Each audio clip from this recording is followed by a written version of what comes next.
पावसाळ्यामधील आणखी एक समस्या स्त्रियांमध्ये व्हाईट डिस्चार्ज होण्याची शक्यता असते. वातावरणातील आर्द्रता, सिंथेटिक कपडे आणि घट्ट कपडे घालण्याची सवय यामुळे इन्फेक्शनचे चान्सेस वाढतात. परंतु व्हाईट डिस्चार्ज नेहमी इन्फेक्शनमुळेच होतो असं नाही.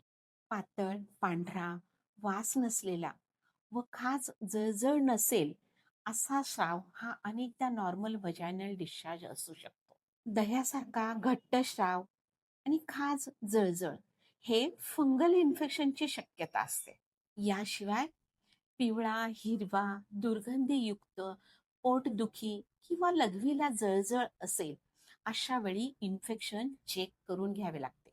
त्याचबरोबर जास्त प्रमाणात डिस्चार्ज आहे का हेही बघावे. नॉर्मल डिस्चार्ज किंवा इन्फेक्शन हे वेळीच ओळखता आले पाहिजे. तर अशा वेळी काय काळजी घेता येईल याविषयी माहिती आपण बघतोय पुढील सत्रात. धन्यवाद.